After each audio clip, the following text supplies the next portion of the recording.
What you see here is this is a modified Chinese style. It produces 12 months a year. This is the deluxe edition because the person who wanted this was a high net worth individual. And so it runs, it's fully automated. It opens and closes and regulates itself in the whole 9 yards. What you see here is this is the glazing. This is south facing. Okay. And so all the plants are growing here. This back area with the back shed roof is actually the work area. And the fish are back in that area.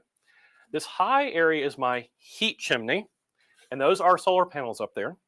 And so you can see that this is the geothermal right here. This is the cool air intake. So the cool air comes in and it comes up here. And then on the back side, there are vents. And there's also fans so that when it gets hot in it, so I'll let it run with passive chimney ventilation as long as that's sufficient. When it starts to get a little too hot, we'll turn on the fans for a while and pull air through to bring it back down. And there is a thermal curtain that comes, is automated, that opens and closes. So in a wintertime night, the thermal curtain, when the sun goes down, will close and will keep all the heat in. So that makes a huge difference. And then in the morning, when the sun comes up, it senses that and it opens the thermal curtain back up. But the other thing it does is in the summertime, if we start to overheat and nothing else will be enough to work, then what we'll do is we'll actually close the thermal curtain and keep all the sun out. And that shade will keep from the plants from scorching, right? Now that's literally automated. There's a touch screen. What zone is that? That's 7B. Yeah. No, you can't tell exactly what state. It's in Alabama. Okay. Yeah. Yeah, it's in Alabama. Yeah, it's got geothermal cooling and it has radiant floor heat. Yeah. How deep is the thermal zone? Yeah, that's 12 feet. Yeah, 12 feet.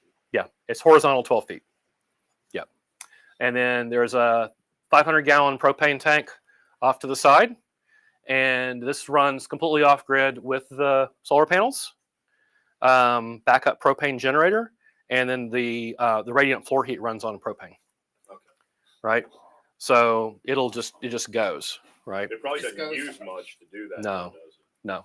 How many No. square feet is it? That is about a 1,000 square foot building, and it is zoned residential. It's actually permitted residential. Wow.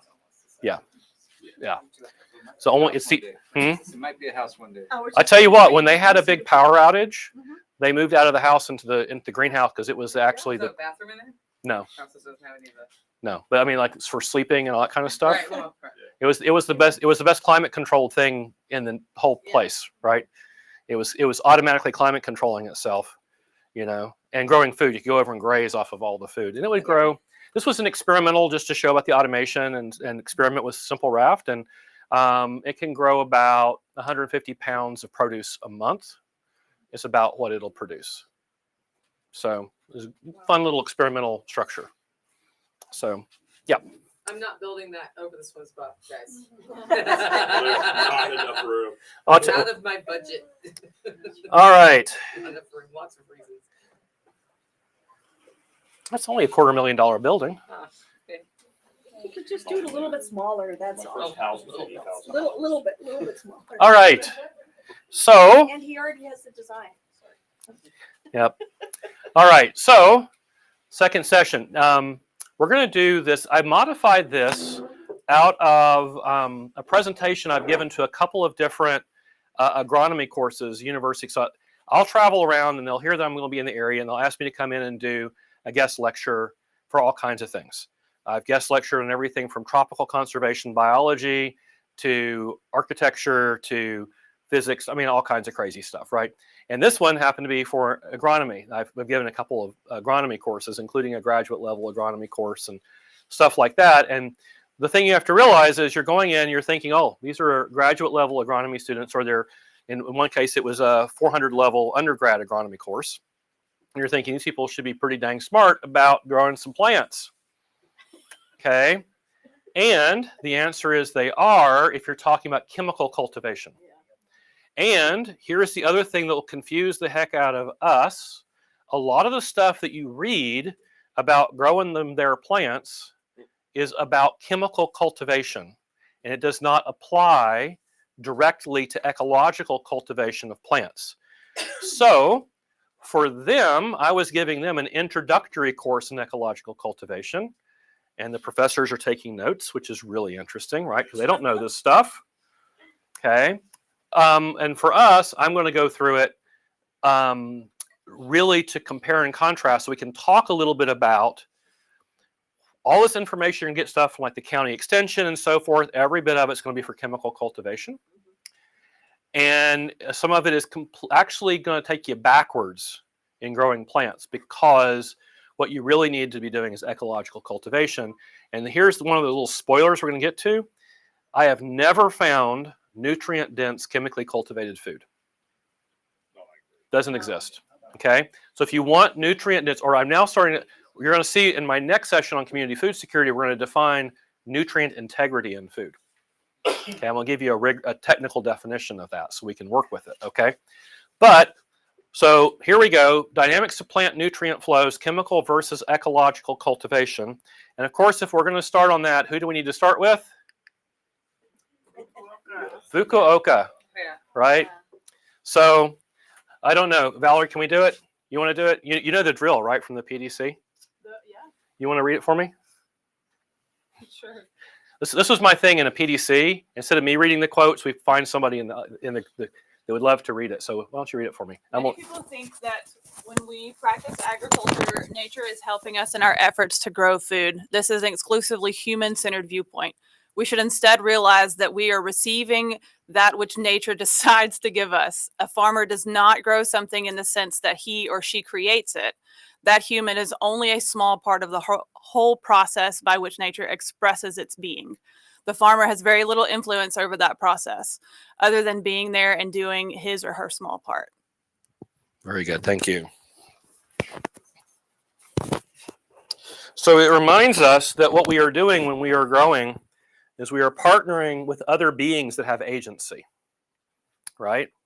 And one of the things that I get into whenever we're dealing with people who come through most of Western education is that Western education really focuses on a reductionist mode of inquiry.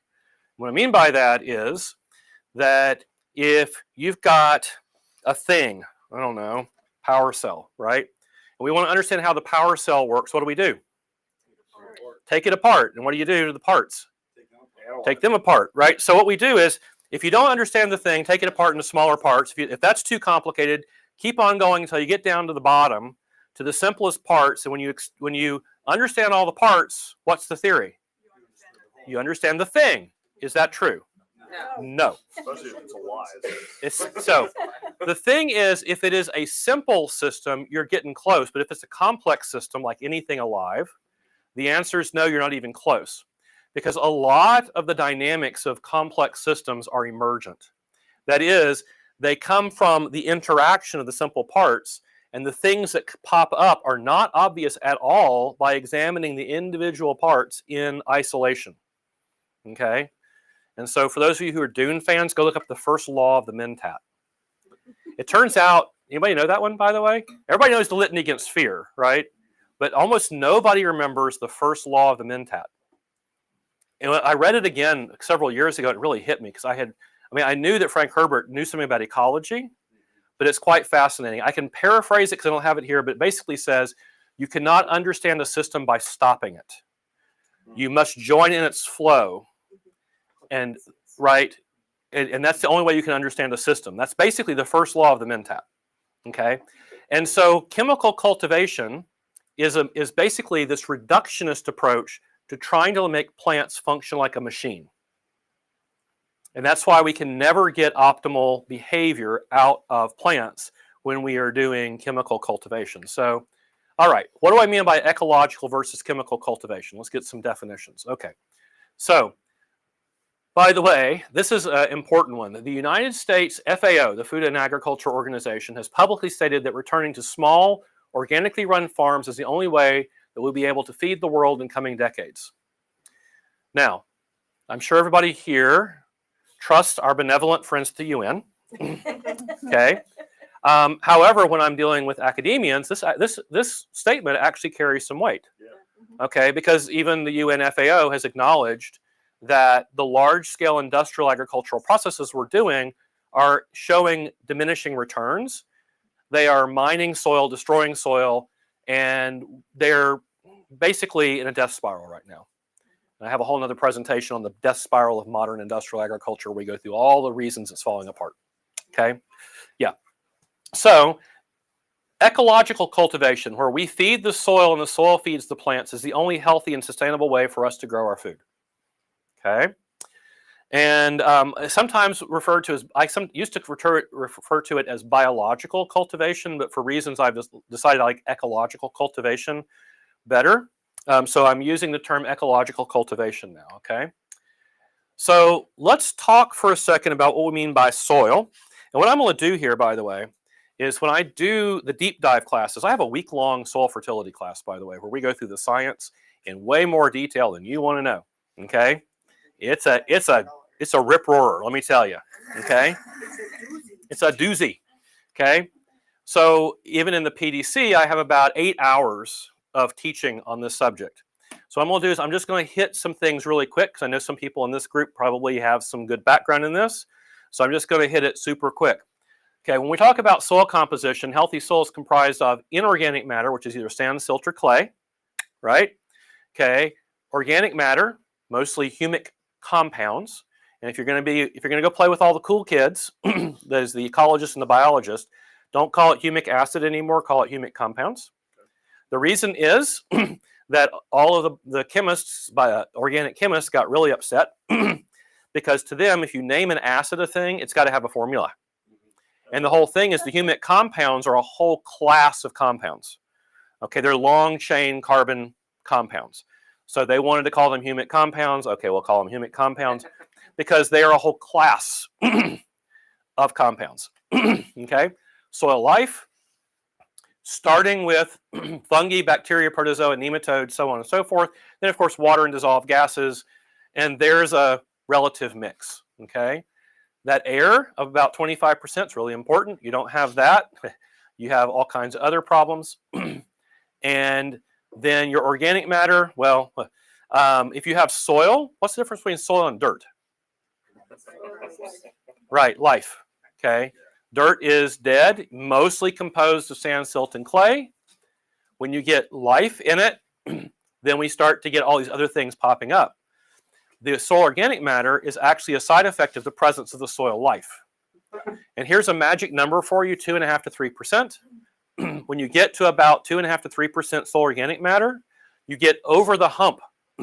And now there's enough soil organic matter in the soil that the soil life really has a much easier time getting going and off. So your uphill battle, starting with dirt, is to get to 2.5% or so soil organic matter.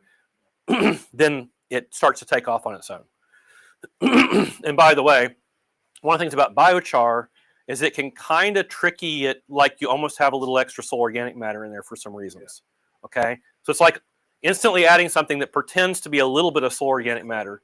Yeah, it's carbon, right? So, all right. By the way, when we talk about sand, silt, and clay, most people don't have an idea of the relative sizes of what we're talking about.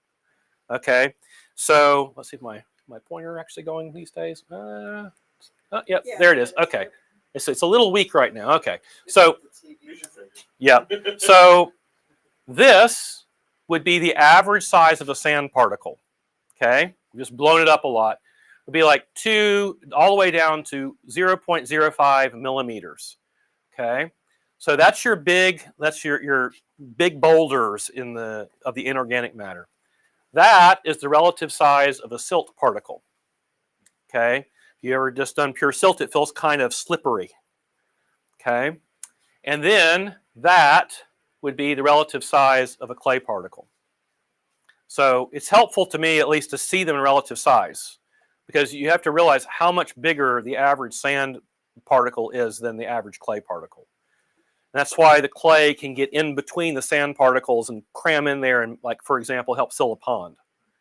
Right? Also, the clay particles oftentimes are almost like little micro sheets, and they will pack in almost like what am I trying to say? Almost like tiles or shingles, platelets, and they'll pop up like this. That's part of the reason that, and they'll stick together in that format, and that's part of the reason they're really good at like sealing ponds and so on and so forth. So there we go. All right, and everybody's seen this magic chart before? Okay, this one's a little hard to read. I'm not going to go through it for you if you don't know how to read it, but what it's basically showing you is it's got percent clay, percent silt, and percent sand, and it's showing you what the classifications are. And everybody, of course, is always like, oh, we want loamy soil, right? And it's right about here. And you'll notice that it's a good mix of sand, silt, and clay, and it gives you this averaged out thing. You got small, medium, and larger sized particles in a good mix, and you get loam. Here, so one of the questions we wind up with is like, oh, well, I have really like sandy, soil, or I've got really silty soil, or really clayey soil. Am I stuck? How do I get to loam?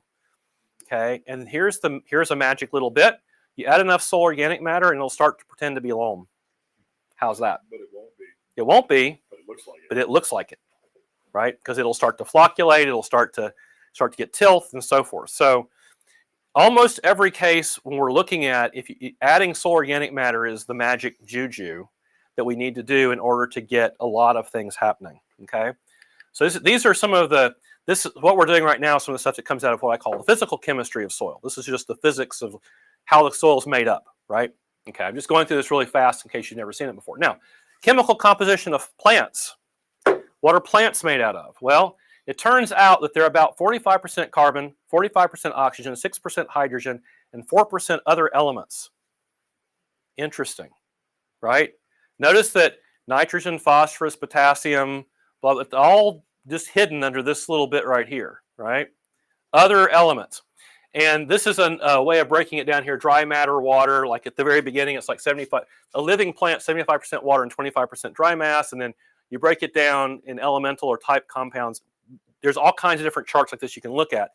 But here's the thing to understand. When a plant is growing and photosynthesizing, it's taking carbon dioxide and it's pulling the carbons off of the oxygens. And that carbon is what it's using to build itself. So I'm gonna go on a fun little detour for just a second.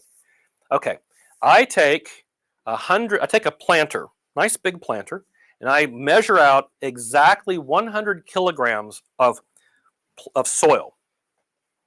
Okay, 100 kilograms of soil, and I have a little tiny seedling of a tree. Okay, pick your favorite tree, right? And I weigh it, and it is 1 kilogram.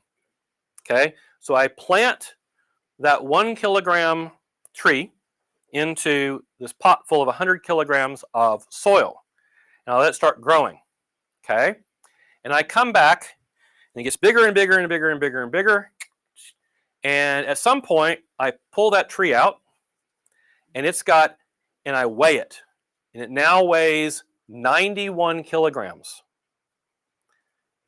How much soil do I have when I weigh the soil? How much soil do I have left? 98 or 99. 98 or 99 kilograms. That's correct. Right?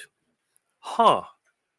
Isn't that interesting? Because most people will be like, oh, well, the tree grows up out of the soil, and as a result, obviously it's consuming the soil as it... No. So here's what I tell everybody, and it's really fun. Tell this to like high schoolers and watch their like this. I say, what you have to do is get out of your head the idea that trees grow up out of the soil. Trees do not grow up out of the soil. They precipitate out of the air. That's quite literally what happens. Okay? Trees, from a mass perspective, precipitate out of the air more than they grow up out of the soil. Okay?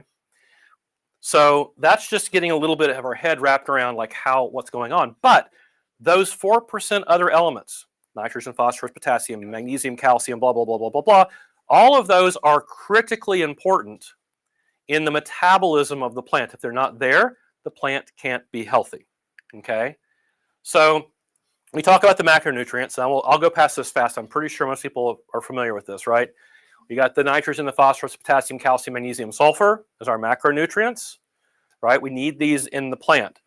What we're going to get into in a minute is with the difference between chemical and ecological cultivation is how we get them into the plant. That's going to be big. And then, of course, we've got a lot of micronutrients. There's a lot more than this, but these are considered the principal micronutrients. These are the most important of them, but there's about 45 micronutrients that we know factor into plant metabolism. Okay? Now, here's a fun one. In chemical cultivation, what are they primarily interested in? NPK, right? Nitrogen, phosphorus, potassium. That's what we're interested in. Do they really look at any of this? No, they do not. Okay, this is the reason, by the way, that you can never have a healthy plant grown in chemical cultivation. We've never found a healthy plant being grown in chemical cultivation. How's that? Okay, so what happens is this thing called von Liebig's law of the minimum. Anybody heard of this one? Okay, what it basically says is that the growth of life is restricted by the amount of the least available element. Okay. What's interesting is that in a lot of ecosystems, the biomass is limited by phosphorus. There's literally a limitation on the amount of phosphorus, and therefore the ceiling of the amount of biomass that can generate in a particular ecosystem comes in because you have a phosphorus, you reach the phosphorus threshold, right? So you look at and you realize that the health of the plant will be determined by the thing that it can get it get the least of. Okay. Now let's get into it. How do plants take up nutrients? And it turns out there are two major pathways for a nutrient to get into a plant. One of them is the water solubility route, and the other is the symbiotic exchange route. So let's talk about those. And by the way, the primary place that plants take up nutrient is where? In the roots. But where else can I take up nutrient? Through the leaves, foliarly. Okay? And both places, they are capable of taking up nutrients through water solubility. Now, what that basically means is that the thing that they want to take up dissolves in water, and then when they take the water in to drink, the nutrient comes in with it. This is the route that is used by all chemical agriculture because all the fertilizers we put down are what are called chemical salts. Okay, and notice I say chemical salt. We're not talking about table salt here. Anybody remember the technical definition of a chemical salt? Basically, all that means is it is an ionic compound that dissociates in water. So you got a cation and an anion, right? Positive and negative. And when they get into water, they float apart and off they go. And you get the cations, things like like phosphorus and so forth, will get out, and they will the compound will dissociate in water, and like the phosphorus will now be dissolved in the water. When the plant takes up the water, it takes up the phosphorus, right? This is the reason that you can burn a plant with a nitrogen-based fertilizer. Because if you put down a nitrogen-based fertilizer, and it's typically based upon what chemical compound? Ammonium nitrate, right? The ammonium and the nitrate both have nitrogen in it. What happens is if you put too much of that down, it dissociates into water and the plant takes it up. It can't help it. It must take that up, right? It's got two options. Don't drink, or drink and take up too much nitrogen. And it will drink and take up too much nitrogen, which is how you burn your plants. In other words, the problem with water solubility route of feeding a plant is the plant has no control. Now, it has a little control. Let me be a little fair. Because the plants do have a trick. They can exude a weak carbonic acid from their roots tips. And that weak carbonic acid will help break free cations and help make them more water mobile. And so if it's like, oh, I'm starving for nutrients, there's nobody around to help me, I'll give out some carbonic acid, and hopefully that'll shake loose a few nutrients and get it in here. And they will do that. But that's the water solubility route, okay? The only way they can get it in is in order for, it's just to get it soluble in water. Now, Why in the world is everybody so concerned about pH in the soil? The reason is that pH profoundly affects the solubility of these nutrients in the water. So when you're in these different pH ranges, you're like, oh, well, all of a sudden that magnesium is no longer water soluble. So the plant can't get it through the water solubility route. So if you're doing chemical cultivation, you're really concerned about where's my soil pH because I got to get it right in the sweet spot. And if I don't, some of the nutrients that I'm trying to get up into the plant through water solubility cannot happen. That's why we freak out about it. Oh, what's your soil pH? It's like, oh, it's 6.2. Oh, we're outside the magic window. You're like, oh my God, right? Who goes around liming the old growth forests? Anybody? No, doesn't happen. And we'll see why in a minute. Because when we get to the other type of cultivation, ecological cultivation, we have a workforce that's going to take care of a lot of this for us. Okay, and that's what we really need to concentrate on. Yep. So in chemical cultivation, nutrient uptake by plants is almost exclusively water solubility. There's your NPK, right? Highly dependent upon pH. And there is that magic chart. Who's seen this chart before? Right? This chart is a chart that is applicable when you are doing chemical cultivation. Because chemical cultivation is water-based uptake. And so what you're seeing here is this is the pH across the bottom. And where it is green is where that particular element will be water soluble. Where it's yellow is where it's marginally water soluble, and where it's red is where it's not water soluble.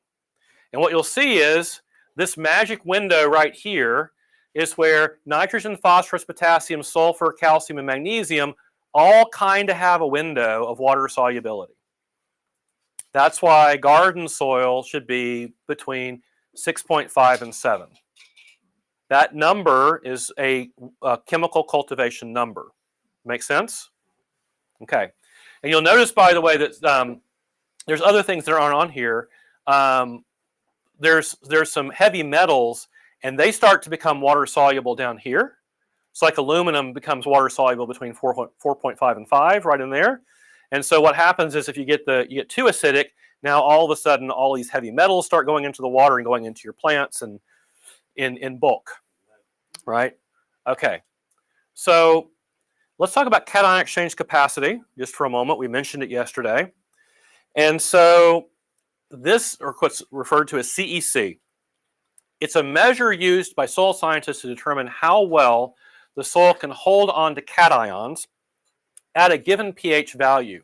In general, the higher the CEC, the more fertile the soil from a holding capacity, right? Now what you're seeing here is that these little, remember I said that there was these little negative charges on the clay, and that they would take a lot of these cations, magnesium, and there's potassium, and there's calcium, and there's, boy, don't show me much else besides that. But what you're seeing is they glom onto that clay particle because there's a lot of little electrostatic charge sites that can hold on to it. On sand, on the other side, the sand usually is very smooth, especially like this beachy sands, the ones that are like, will squeak under your feet when you walk on them. They're really round little balls. Their CEC is incredibly low. Construction sand's a little higher because it's got some grittiness to it. It's got some teeth to it, so it's got a few more binding sites.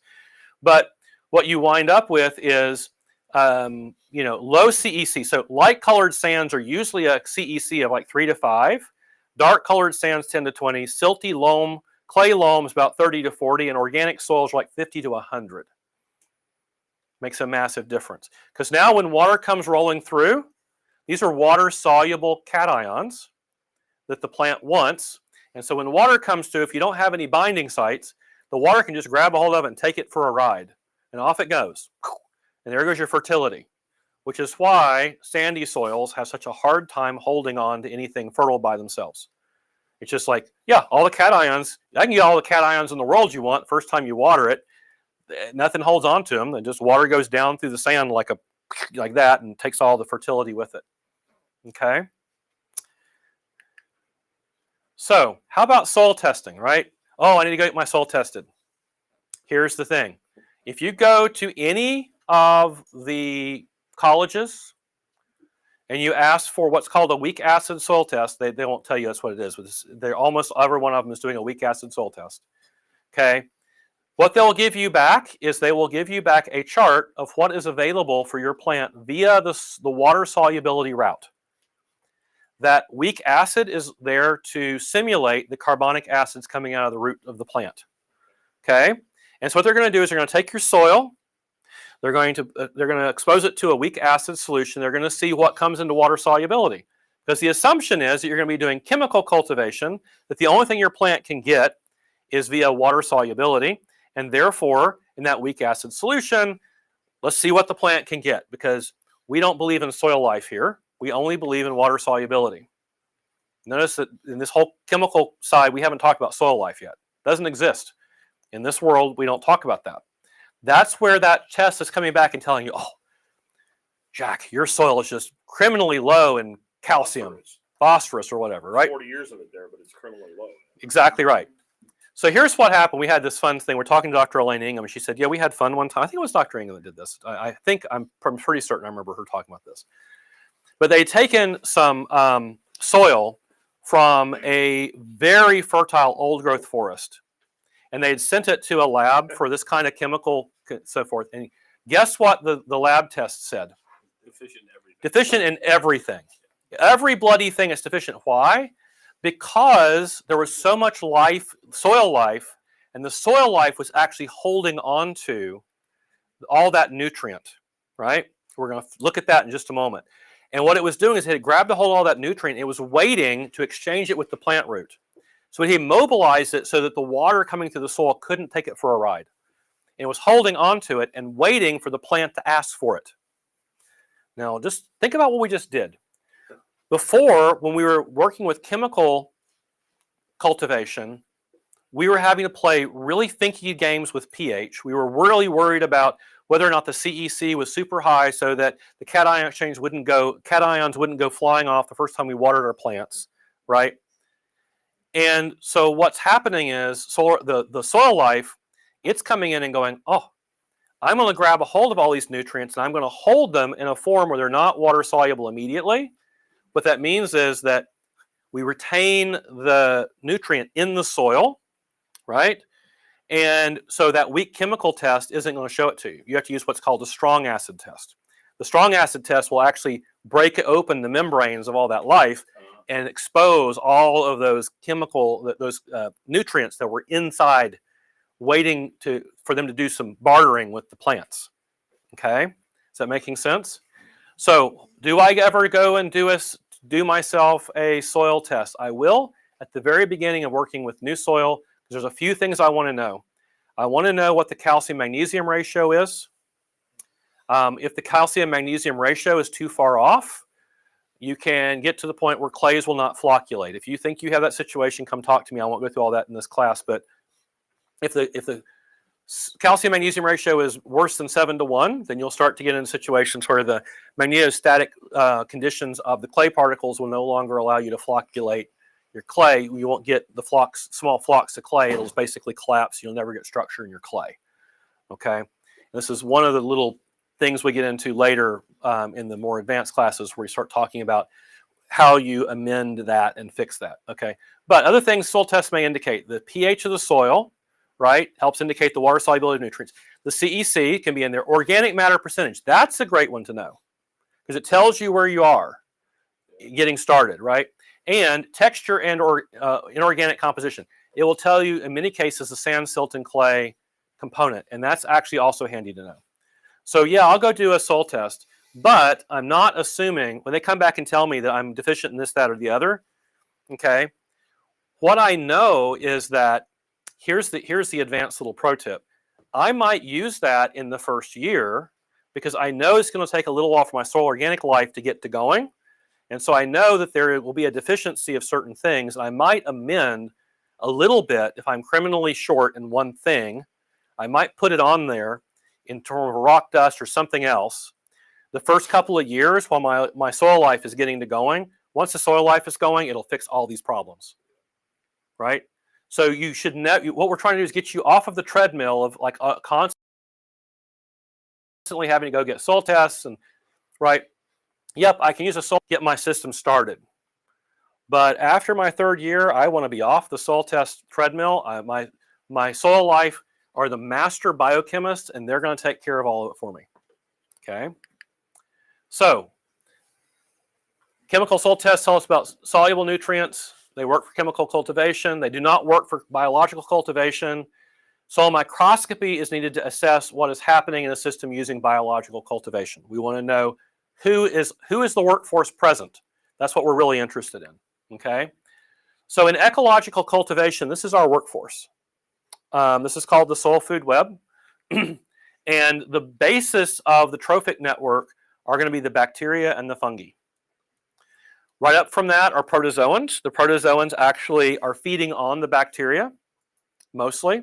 And then there are nematodes. There are fungal feeding nematodes that feed on the fungi. There are bacterial feeding nematodes that like to eat bacteria. And there are predatory nematodes that will eat other nematodes. And here's the thing. You go down to the garden center, you say, I have nematodes. What are they going to tell you? Yeah, exactly. Oh my God. You have nematodes. We got to kill it. Right. So here's the thing. By the way, and now I've given it away, but one of the trick questions we basically sometimes ask is, what is the most, by population, what is the most abundant animal in the world?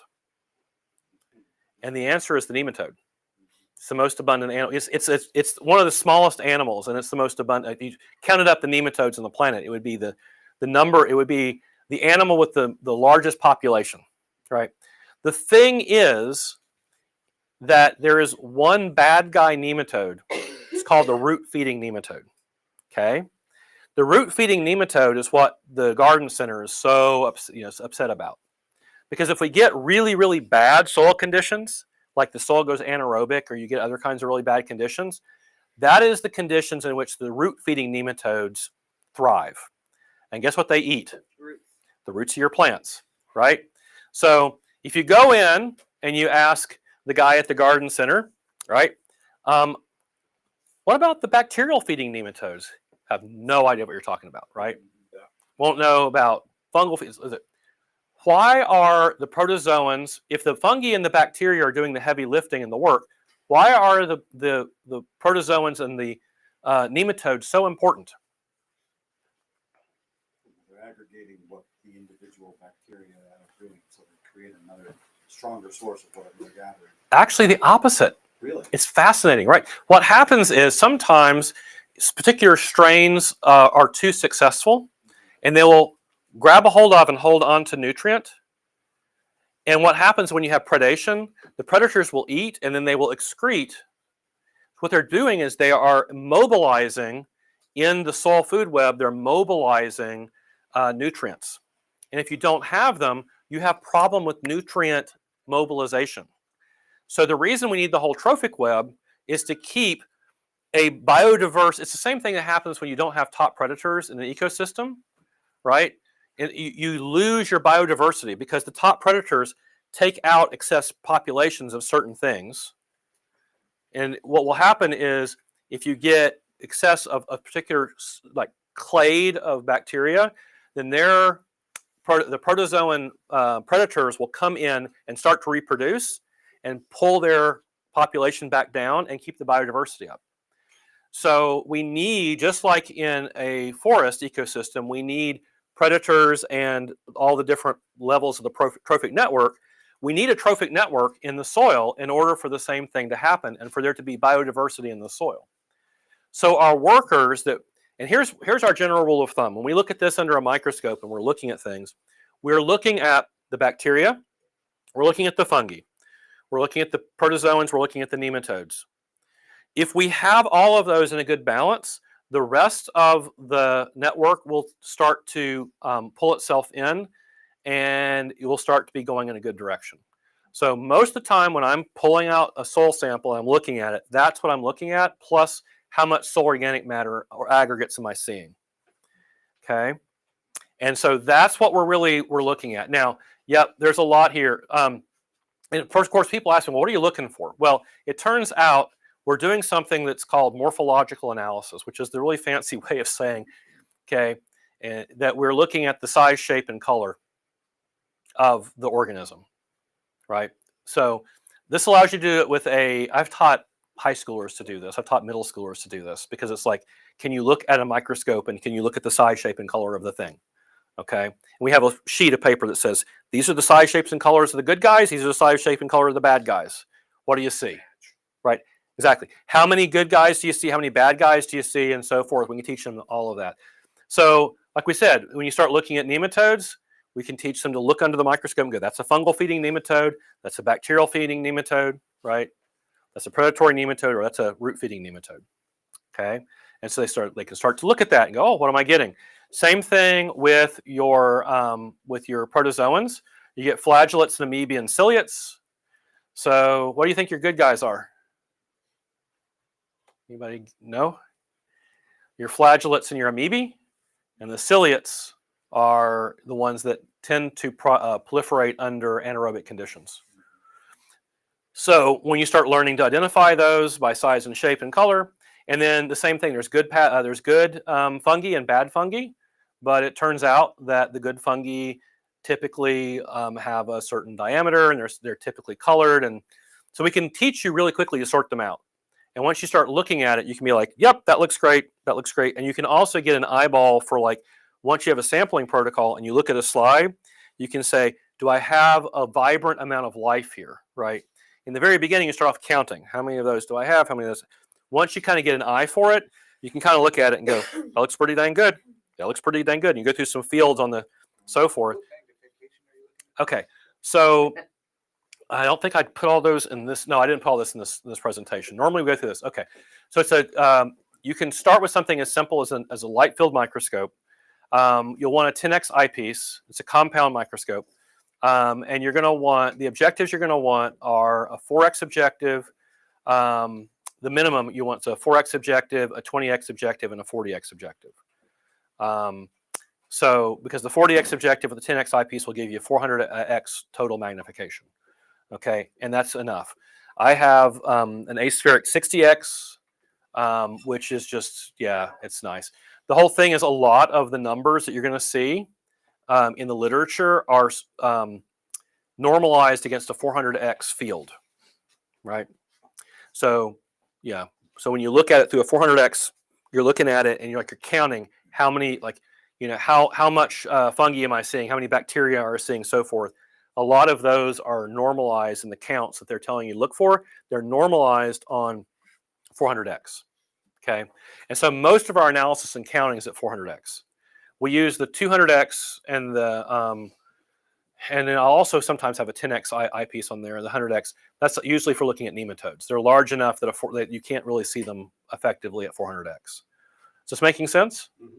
Okay, we're looking for these guys because if those are all in place and we have all the good guys and we're lacking the bad guys, that tells us a lot. We can also start to see all those little bits of soil aggregates going on. Okay. In plant cultivation, in general, aerobic is good and anaerobic is bad. Okay, so what do we mean by aerobic versus anaerobic? Whether there's air or whether there's oxygen. Correct.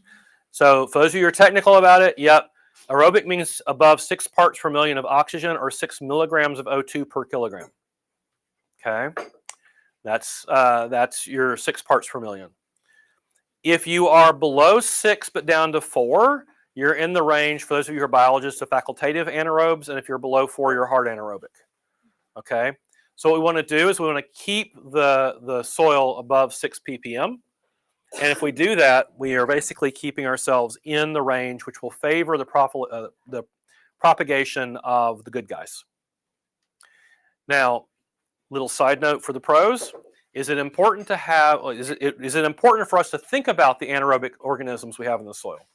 The answer is yes, because what will happen is even under really good conditions, you will get anaerobic conditions popping up transiently in your soil. So one of the things that was happening for a long time, people talking about the soil food web was like, oh, concentrate only on the aerobic organisms, and that's all you want. However, what we've been finding out over the last couple of years is this: if you get beneficial anaerobes into your soil mix, they will stay dormant during aerobic cycles. But when you get pop-ups of anaerobes, if they have a good population, they will pop up and they will competitively exclude the really bad anaerobes. And the reason we're concerned about this is that the vast majority of human pathogens are anaerobic. Okay? So we think about this and we realize that, where do we do something anaerobic where anaerobic organisms outcompete the bad guys? We talked about it yesterday. What was that? I think I heard fermentation, right? We do a lactofermentation. We're using lactobacters and acetobacters, labs, lactobacillus. Okay? When those are in the soil and you get pop-up anaerobic conditions, if you have labs and purple non-sulfur bacteria and some other things like that, they will pop in and they will help keep the bad guys from taking over. And so we are actually concerned with making certain we have dormant anaerobes that are good. So when we get those transient anaerobic conditions, that we don't, we basically outcompete the bad guys. So yeah, I actually am concerned about seeing whether I have good anaerobes in my soil. So a little side note, because it's not talked about very much in the literature yet. It's starting to make a bigger splash, right? Okay, so there you go. I didn't remember I left this slide in here, but yeah, we're doing 4x to 40x, total magnification range of 40 to 400, right? And so this is what we're looking for. We're looking for bacteria or archaea. We're looking for fungi, protozoa, nematodes, and organic matter. And this is what a typical field on the microscope will look like. Remember, this is bright field, which means we're shining a light through the sample, right? And so you start seeing, it's hard to see with this, but there's a protozoan, right? There's organic matter right there. You got little rod bacteria and so on and so forth. So that's what we're looking at when we're looking at fields. And we'll take a sample, we'll put it under the microscope, we'll look at it, we'll go around and get like 16 fields and measure all of them and all that kind of stuff. Yes? Is this dyed or is this? No dye. Now, there are things you can do with dyes, but for what we're doing here, this is super simple. You can get way more sophisticated. You can use epifluorescence. You can use dyes. There's all kinds of like crazy cool stuff you can do, and it is helpful. But what we're trying to do is we're trying to give you something that you can practically do super quick and simple, right? I can go out, grab a soil sample, and have it on my microscope in 3 minutes, right? It's not a very expensive microscope. $400 microscope. It will get. I mean, that's all you need, right? And if you take good care of it, that's like 50 years. It'll keep right on working, right? Yeah.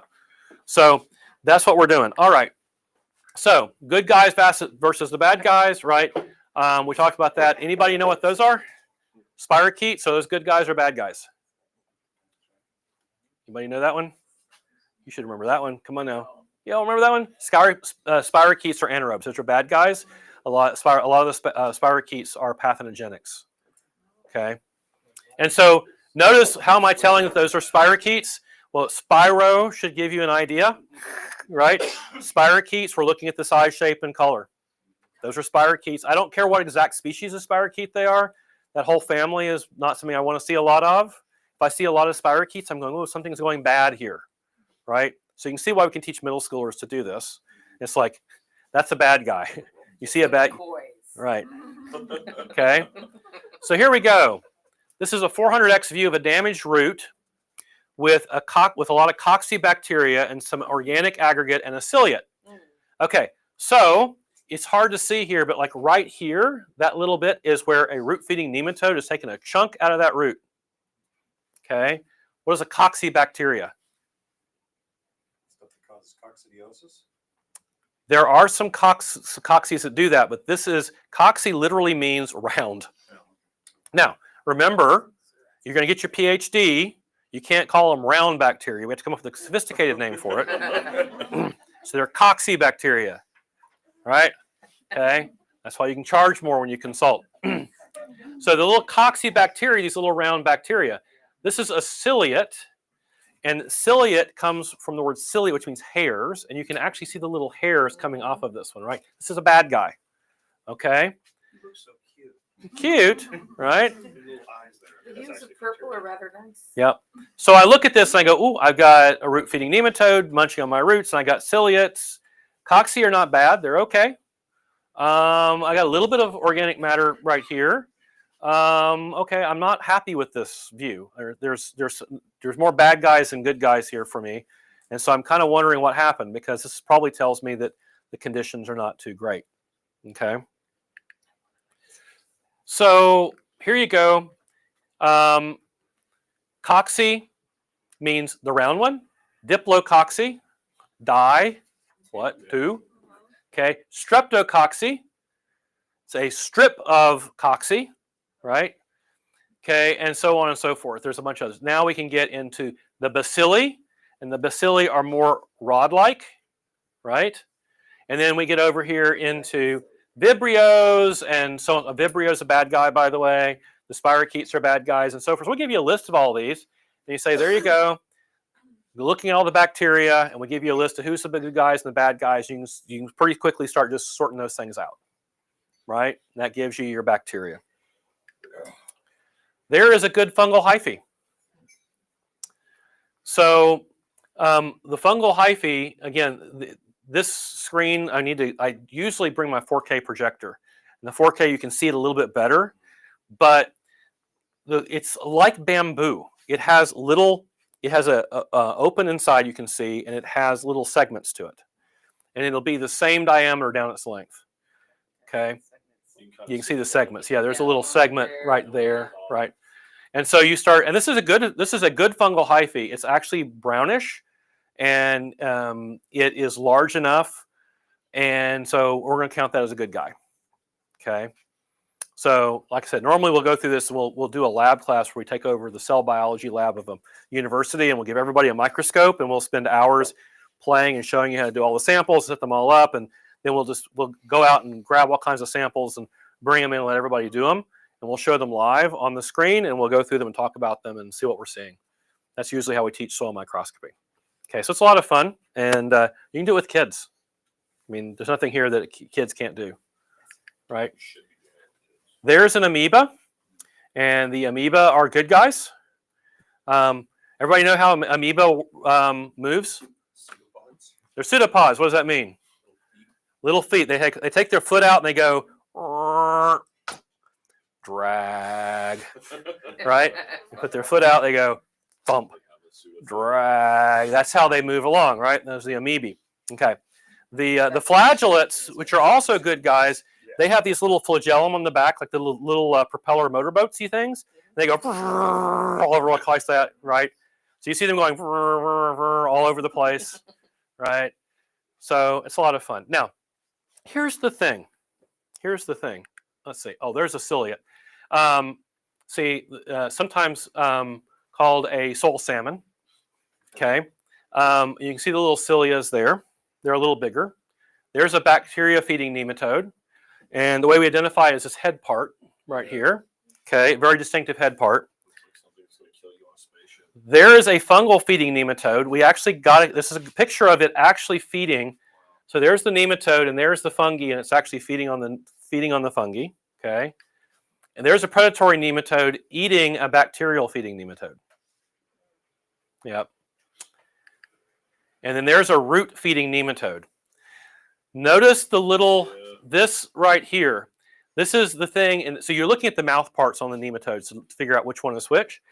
This little spike and doorknob is the thing that tells you it's a root feeder. Okay, what happens is they use this and go and punch into the root, and, right? So that's how you can tell a root feeder. So when we're looking at the nematodes, that's how I can tell the difference.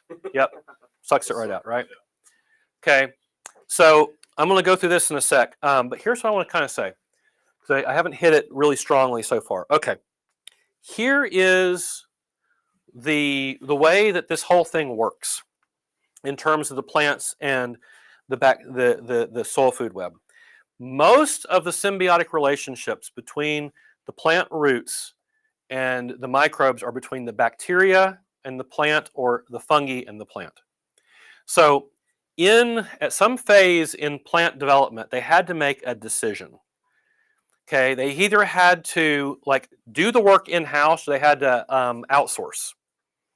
And the work they needed was they needed the hard work of going and gathering all these nutrients from the soil and bringing them back to the plant. And they figured out from an evolutionary standpoint that it was actually much more efficient to outsource that work to a specialized workforce. And that specialized workforce were the bacteria and the fungi in the soil.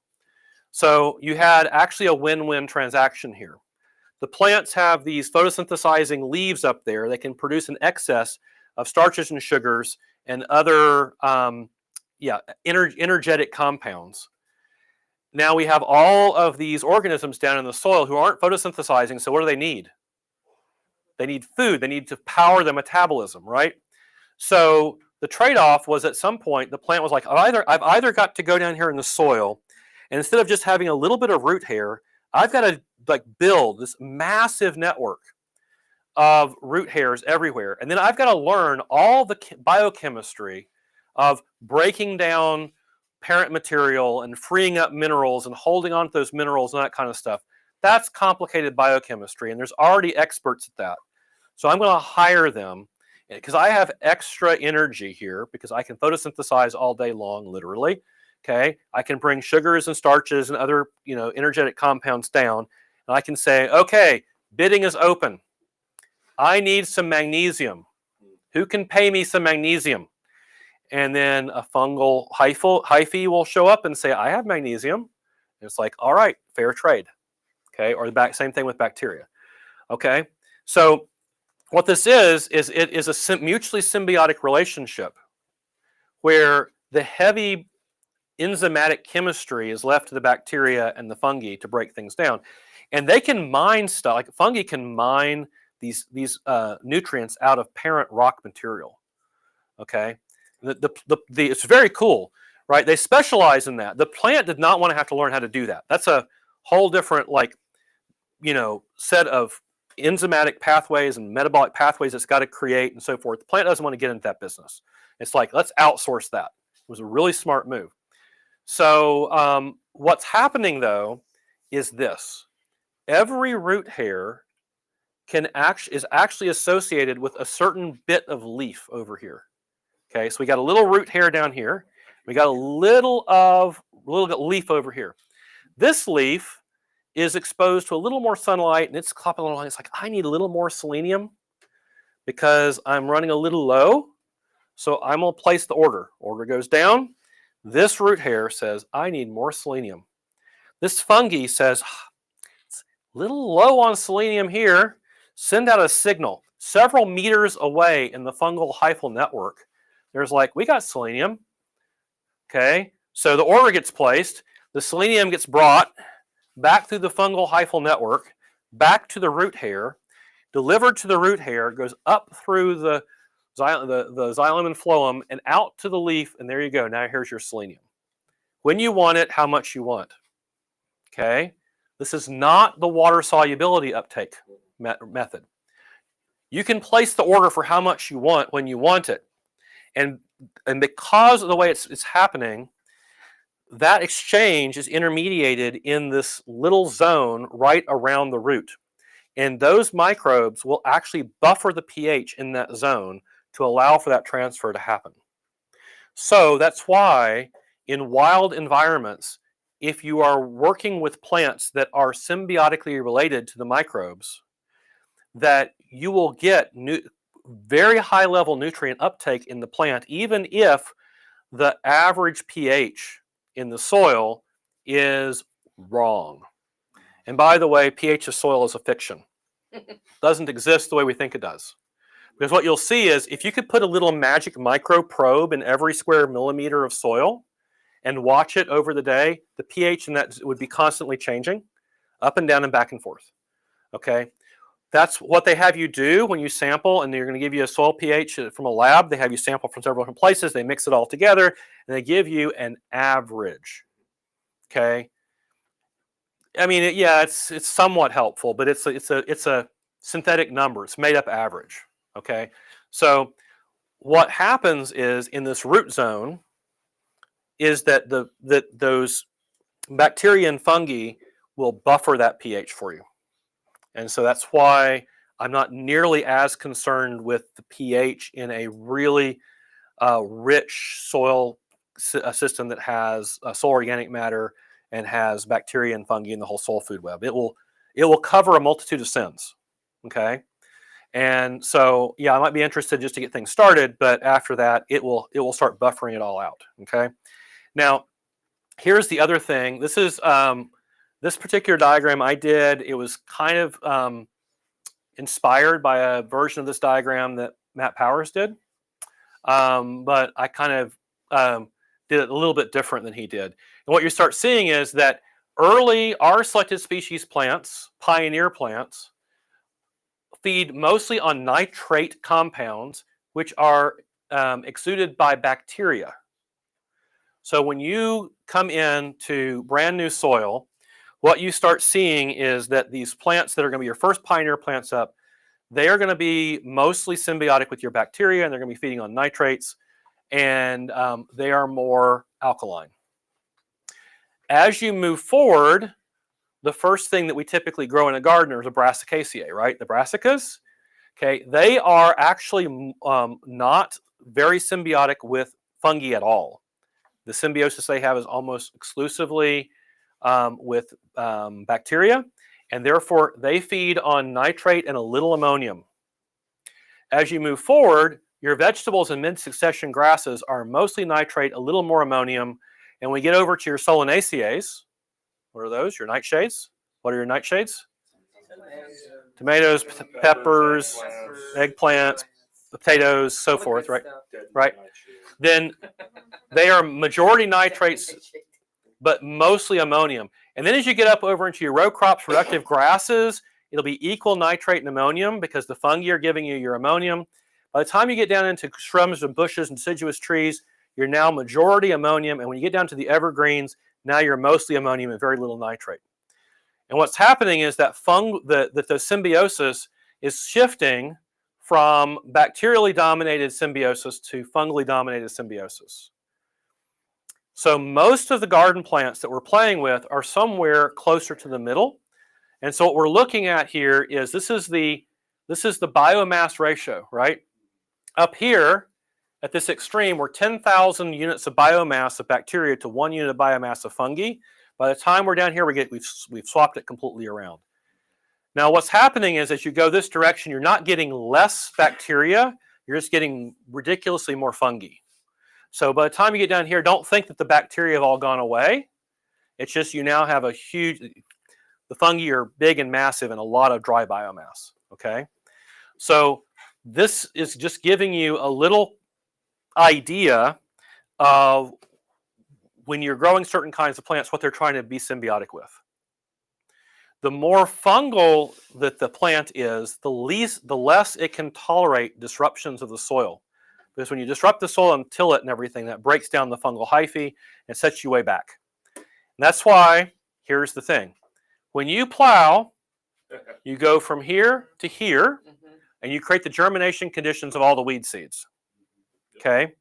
That's why when you plow, every time you plow, you lose a lot of soil organic matter. You lose a lot of the fungal hyphae, and you now go back to a bacterially dominated ecosystem. And those are the germination conditions of pioneer plants we call weeds. Okay? That's why every time they go into the agricultural fields and plow, they get weeds. And of course, they attack that, which is nature trying to solve the problem of what you just created by putting in pioneer plants that will restructure the soil for you. They're like, no, I don't want that. Okay? They spray them and kill them, right? So here's the thing. Okay, I know I got to get to this point because this is like the payoff, right? So those are the effects of plowing, by the way. And I got to get to this one part before we finish because this is kind of like I said, the fun payoff. So we're having 3:15. Okay, perfect. I'm on schedule. You're on schedule. Okay, so plowing reduces soil water infiltration, destroys soil structure, causes compaction layers to form at the plow depth, creates deeper compaction layers due to the weight of the equipment, turns the topsoil down into subsoil, disrupts the soil life in each soil strata, resulting in massive reduction in soil life, creates an aerobic anaerobic layer where soil compaction occurs, damaging the soil life in the plant roots, oxidizes organic matter, resulting in a net loss of organic matter, creates erosion problems, and resets the successional clock so that the germination conditions of pioneer plant seeds are met. So that's what you do every time you plow. Okay. This is where I say I have a rear tine tiller for sale. Yeah. All right. So here's the payoff in all this, right? Okay. So who's familiar with bricks? BRIX. Okay, good. Here's the thing. So let's go back and talk about scale. Remember, bricks is technically a 0 to 100 scale, although you're never going to get 100 because what that is a percentage. It'd be a solid at that point in time, right? Okay. Because all it is a percentage of dissolved solids in a liquid. Okay. Now, originally, a lot of the thinking around bricks was like measuring the bricks in the fruiting body. Like if you had grapes and you're going to make wine, you want to know how much sugar is dissolved into the juice of the grape. And so you take it and you look at it and go, oh, this has got a bricks of 45. Okay. What we're talking about here is I'm talking about something different. Instead of going and measuring the bricks of the fruiting body, we're going to measure the bricks of the leaf. Because what we're looking at now is the sap of the plant. This is where the plant is doing its business. It's moving around nutrients to power the metabolism of the plant. Does that make sense? It's moving stuff up from the roots and getting them. It's moving good materials down, sugars and starches down into the root zone to feed the bacteria and the fungi and so forth. So it's this highway going back and forth. And what it turns out is that when the plant does not have what it needs, it will go into conservation mode and it will store what little bit it has in the leaf tissue, and it won't be in the sap. So what will happen is the sap will be very watery. In other words, the bricks will be very, very low. You'll have almost water as sap. When the plant gets to the point of having what it needs, it says, oh, we're in business. And it starts to actually move things around and do what it needs. What we basically have found, and it's really holding up under some scrutiny, is that the higher the bricks, it's a proxy for the nutrient density of the plant. Okay? That was controversial probably 5 years ago when we first started saying that. The science is now pretty conclusive that the higher the bricks, the more nutrient dense that plant is. Okay? So what we do, where did I put it? Yep, here we go. How do we measure the bricks? How do we measure the bricks? All right. So you use a device called a refractometer. There are digital refractometers. I carry mine around in the whole case of things here. This is my little case with the refractometer. Okay. And there you go. Okay. Get unhooked here. There we go. All right. So basically what you do is you take and you put a drop of the sap right there. You close this down, and this is actually designed to use sunlight. So don't try to use indoor light. Okay, you go outside, you look at it, and you'll be able to actually see the scale right here? Oh, yeah. Okay. Where the color change is where you read it. So this is bricks. So this bricks is about 20 right here. See where the color change is? That's a bricks of 20. Okay. And so you'll just do that. You'll look at it, and you'll be able to read that right off of there. And that's what we do. Now, what we'll end up doing to get an accurate measure is we'll measure the same time every day. I like to measure after the dew is burned off in the morning, because the bricks in the leaf will change around over the time of day according to metabolically what the plant is doing. So to measure apples to apples, we're always measuring the same time of day. So you know if you're getting better or worse. If you just measure in the middle of the night one time and in the middle of the afternoon the other, you're just getting crazy results, right? The other thing is we don't want to measure out of the meristem material. In other words, the growing tips. So I'll go back to the second branch and go to the second leaf on the second branch. I'll consistently take from that location so that I'm getting plant tissue that is at the same stage of maturity every time. Okay, that way I'm much more apples to apples in my comparisons. Okay, so we do that, and how do we get that plant sap?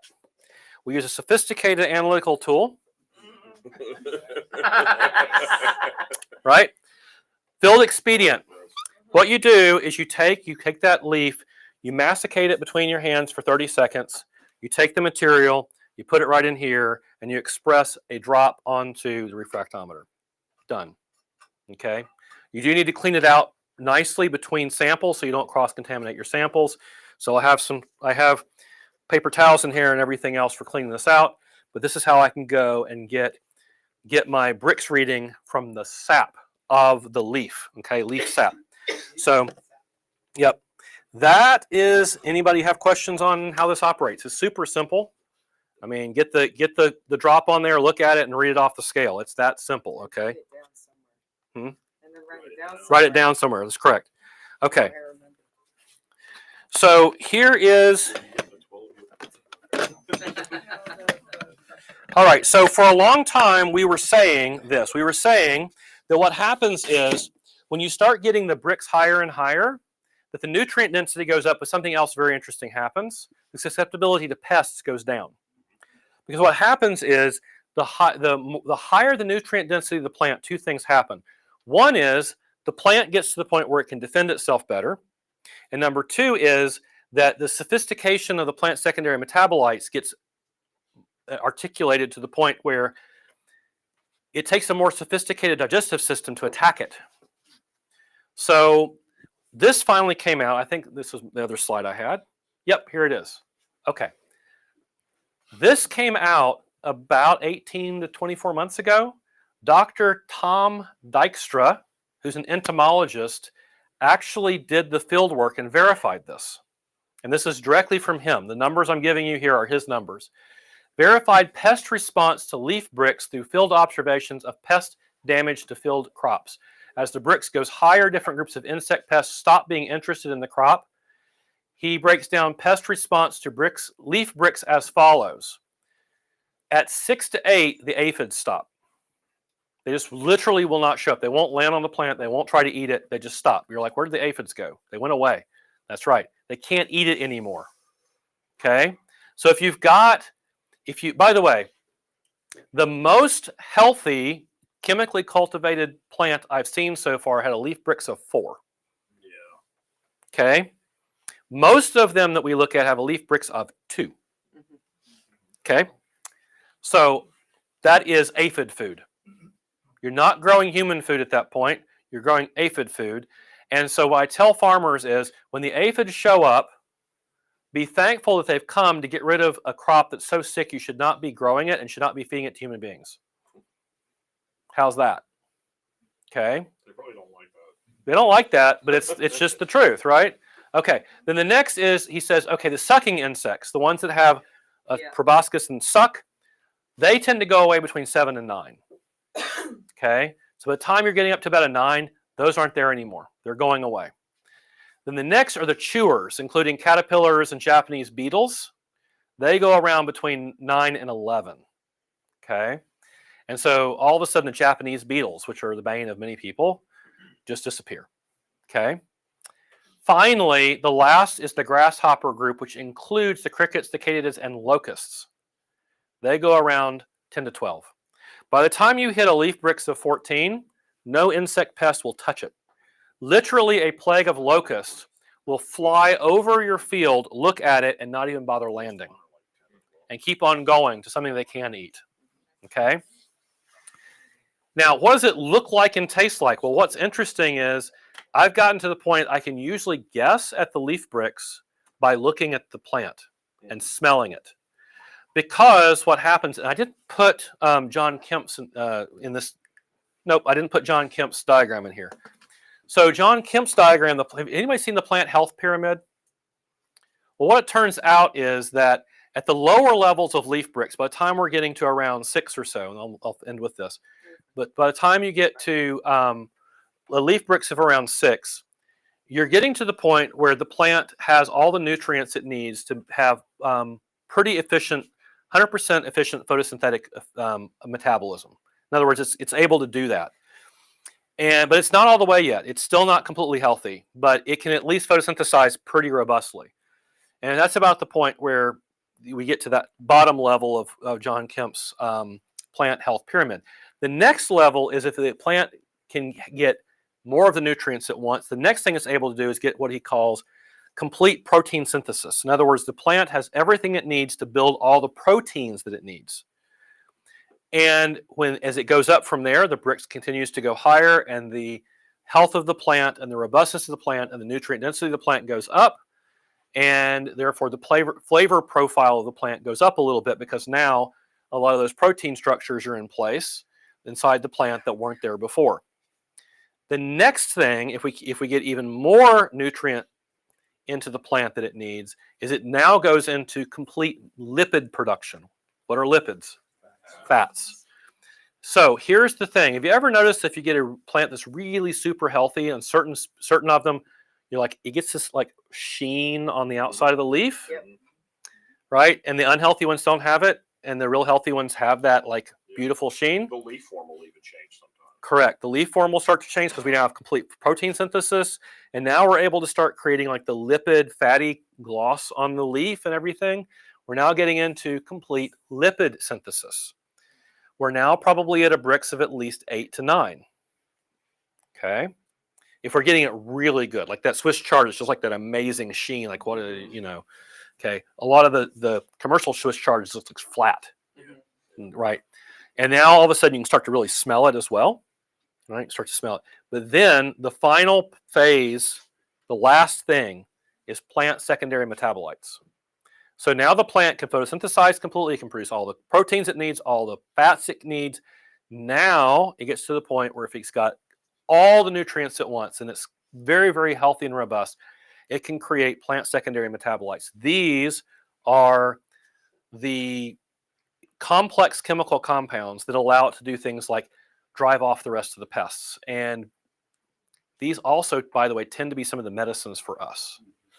These are compounds that, as I've studied herbal medicine for 25 years, it's when you get to this level of a plant being able to generate plant secondary metabolites that they become highly medicinal, which is why good herbal medicine people are almost always like, I want to go out and wildcraft the plant, because if they go get it from chemical cultivation, it's useless.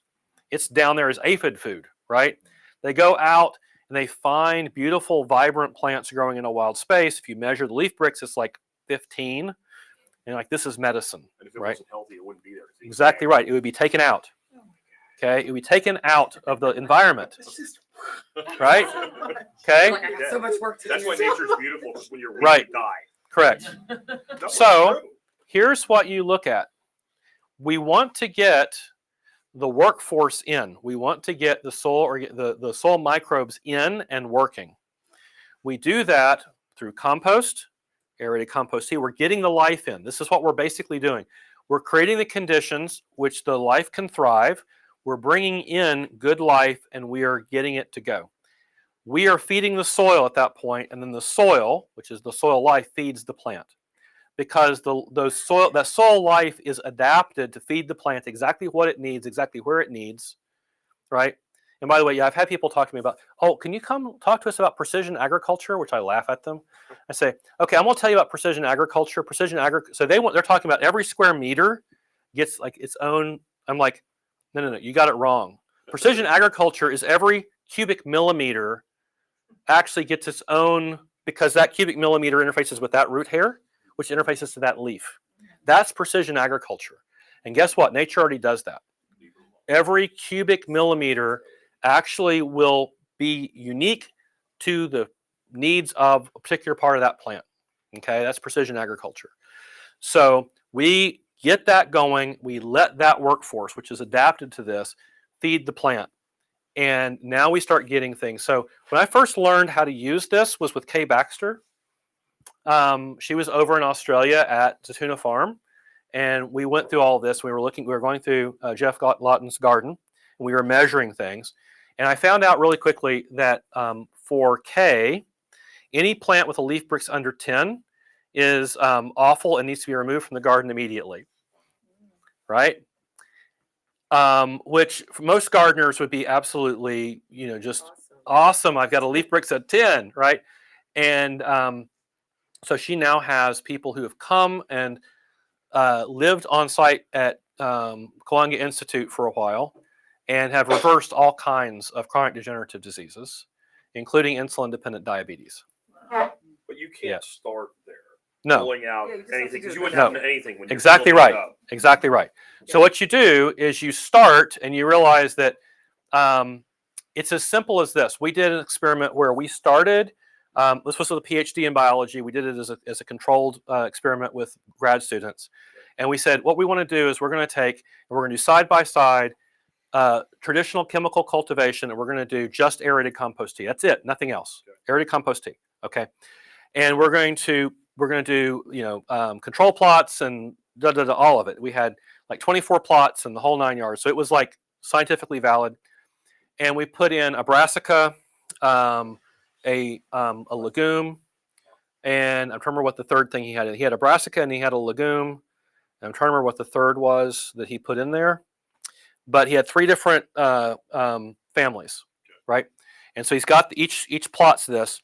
And I come out after 3 weeks, and we're standing there, and he says, and I'm looking, and on one plot, he hasn't told me what's what because they're intermixed, right? Yeah. And I'm looking, and the brassicas are this tall. Okay, they have a few little leaves out like this, and they're just eaten up. And the next one over, the brassicas are this tall, and they have almost no predation. Okay, they were planted the same day. Okay. That was your chemical cultivation. This was nothing but aerated composting. That's it. Same soil, same water, same sun, everything else. That was the difference. Okay, so you can get the difference that quick. And that was starting with unremediated dirt, basically. Okay, so yeah, this goes pretty fast. So yes, you'll work your way up, and maybe the first year you're getting bricks of 3, and you're happy, right? Because you're doing better than that. The stuff you can get at the organic stuff you can get at the grocery store, it's a bricks of 2. Hopefully by the next year, you're to bricks of 5, 6. Few years of getting your soul food web going, now you're in business. Now you're hitting 8, 9, 10, 11, 12, 14, stuff like that. Now you're feeding food to people, and they're going into spontaneous remission of chronic degenerative diseases. How's that? Okay. So that's the why for of why we do ecological cultivation, why we work with the biology instead of the chemistry and so forth, right? It's why we've never seen nutrient-dense, chemically cultivated plants. It's because we're actually using the wrong method of nutrient uptake in order to do that. Okay? So questions on that Can before I we... say something before you take the first question? Yep. Because this is a really important point that he's made. And I want to make sure that some of my less confident listeners know this. When we talk about being fearless as homesteaders, and you're starting your garden, if you do get the bricks meter and you measure it and it's a 1 or a 2, that's your starting line. Yep. And you're taking a step every year. It's still better than what you'll get at the store, so keep going. Don't feel discouraged. Yes, we all want to be at 12, right? You'll get there. But I just got to 12. Don't let Yeah. yourself I feel discouraged. just It takes got time. to 12. Yep. 10 years. I can guarantee you if we were going to pull mine, it's going to be super low. Well, We should totally pull one of mine and see. if for no other reason to grow your own, even if the bricks is 1, I'll guarantee you have less poisons and toxins on it than anything you get from a grocery store, even organic. And you're learning a skill. Yes. And that just That's hones right. over time. So. Exactly right. So But yeah, just knowing this, nobody ever talks about this, especially with the pests. Like what I know is my broccoli Mhm. did not get pests this year. Yep. For the 2nd year in a row, and it's a Mhm. brand new garden. So that we will Right. test it. yes. Because I don't know if I have that one, but we'll see. So by the time you get down to here, you're no longer growing insect food, you're growing mammal food. And what I tell everybody is when every mammal in the neighborhood that's a herbivore is fighting to get at your garden, you know you're doing something, right? Because deer, they all want it because it's the most nutrient dense thing growing, and they know, right? So the next thing you know is like, the deer are trying to get it. Every one of the herbivores is trying to go after it. Like this is the thing right here, right? So it's now more nutrient dense than what's out there, right? Now they're all trying to get in. So yeah, when the insects are no longer coming, but the mammals are, you're going in the right direction. Yes. Okay, one of your slides, I got confused on Mhm. it. So it was the one with the perennials, like the acidic, and you don't want to do the till. And then when you till, you start all over the cycle, going back Yes. to the alkaline. And but that's where the pioneer and that's where the annual stuff was. So do Yep. we actually want to till No. our annuals? No. Okay. So a pioneer species would be a species that if you took and you bulldozed down everything Yeah. and just turned it back into dirt, Yeah. right? Nature goes, oh my God, what did you do? You just destroyed everything. Yeah. We have to bring in the emergency repair squad. Okay. Now the dandelions are like, I'm on the job, right? The plantain is like, I'm on the job. This is compacted, right? Mullein, I'm on the job, right? We're going to come in. We know how to work with just nothing but bacteria, which is what's left. Yeah. We know how to start restructuring the soil because you took us all the way back to like dirt almost. Dirt with a few bacteria. Now we got to start building soil again from almost nothing. And so what's happening is in the seed bank, in your soil, you're going to have all these seeds lying dormant, some cases for dozens of years, waiting for their germination condition to come up. And when you do that, you just create a germination condition, which is why all of a sudden you get all of the weeds popping up because you went all the way back there. Okay. So the only time I use disturbance in the garden is when we're growing brassicas and I'm getting too fungally dominant. Because the brassicas will actually be unhappy if you've got too much fungi because they're a little earlier in succession. And so a little bit of, breaking up the fungal hyphae just a little bit will actually help push you back a little bit. And then, or you can put on a bacterially dominant aerated compost tea and really up that. I don't like to do that. You've already got plenty of bacteria. So we just, disturb that a little bit and then, off you go. Okay. Now your brassicas will be happy. They're a little bit earlier in succession. Because some beds will have a hard time growing brassicas because they become so fungally established. That's the only time I'll disrupt. Okay. Yeah. Yeah. Yes. So the soil food web is all very interesting, but can I just treat it as a black box? Yep. And then apply techniques that are known to improve soil health without worrying about what I would be able to see under a microscope? So the answer is yes, no, and yes. So He's also in Canada.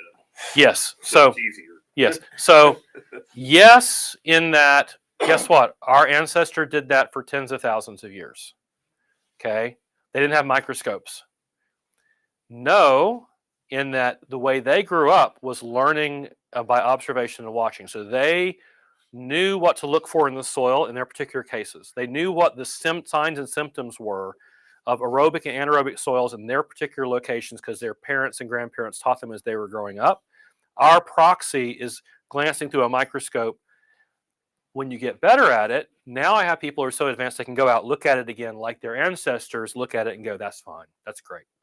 So when I'm doing compost and aerated compost tea, I'll take samples when we're especially in a new location and learning how to make compost there because that art has been lost in that location. That will help us dial it in. Once we have it all good and we know what it looks like, smells like, tastes like, and literally tastes like in that location, then you can do it with the microscope, right? Because now you've learned what you should have been given by your ancestors, which was the knowledge of how to grow food in that place. And we're having to recreate that. So I would say, yes, it's possible. No, most of us can't do it right off without a little training wheels. The microscope might be one of the training wheels. We want to get rid of the training wheels at some point in time and be able to just go out and do it and understand it and have that knowledge back in our body. Yeah. That makes sense? Yes. So let's say what you want to grow Mm-hmm. is actually one of those examples of a pioneer species. Like Yep. maybe you're trying to get dandelion greens or dandelion roots, Yep. or you want a mullein crop. Mm-hmm. How do you get BRICS 15 pioneer plants if you're disrupting the soil to try and create the conditions they want? So what is interesting there, of course, is that plant is adapted to that condition.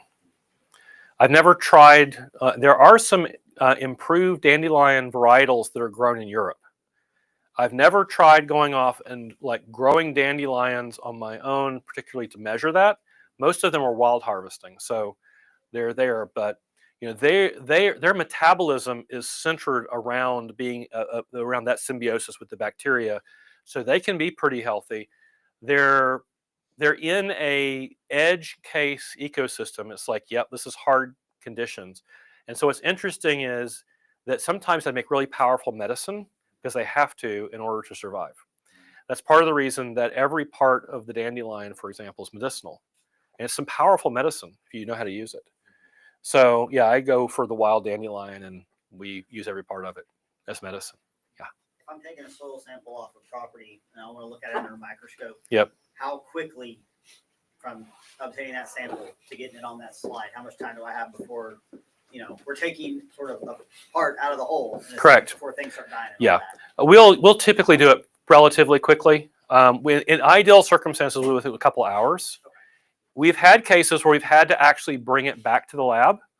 And what we'll do is we'll pack it in a way where it can breathe, right? So that it can get air and it can breathe. And we'll get a large enough sample and keep it moist so that it keeps on going. But we'll try to then do it within 2 days.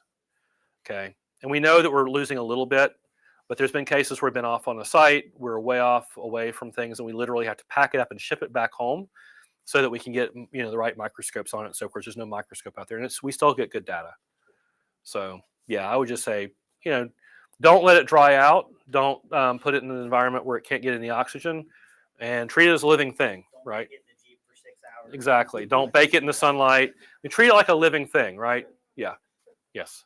Are there any interesting observations on beneficial insects and pollinators? So of course the thing is the beneficial insects are not trying to eat the plant, right? But what's interesting is when the plants start getting into their plant secondary metabolites. This is my observation. I have no science on it yet. The bees get more interested and the pollinators get more interested because now the propolis they get off of like really healthy resin plants gets more medicinal. The honeys get more medicinal when the nectar and the pollen is, the nectar is coming off of a more healthy plant, more nutrient-dense plant. And so they will preferentially go after those, right? And then what happens is all of a sudden we have much more powerfully medicinal honey. I wonder if they'd be more resistant to pests and ill, pathogens and hives Yep. and things too. There's been some work on how, well, I won't get off on that. It has to do with like what some of the work Stamets has done with bees and how they react with mycelium. So it's just some interesting stuff there. We don't have time for that. So last question. I know we got to wrap it up. So yes. Dandelions. So if you see patches of things that are more in a bacteria beneficial environment for them, Yep. can you infer by observation that you're low in fungal based on what's growing there? Yeah, you'll the things that are thriving will give you, if you know your plant species, will give you an idea. And then of course you can very quickly pop it up with a microscope and look at the fungi because that's really easy to spot super fast. But in some cases, if it's really fungally dominant, you can actually open the soil and see the fungal hyphae right there, right? But to quantify it, we use the microscope. But yes, you'll see that's where that diagram was of like the different stages of succession. You'll find out for your ecosystem which plants like which stage of succession and how fungally dominant the soil will be if you're in a ecologically cultivated environment. Yeah. All right. Does that answer a lot of questions for you? Thank you, Alan. Good. Okay. We'll be back. Okay, so we're a little off schedule, which is fine because I gave a half-hour buffer in case this happened. So we've got a 10-minute break right now, and then Joel Riles is coming back here. Coffee is there. Bathroom is there. Caller is there.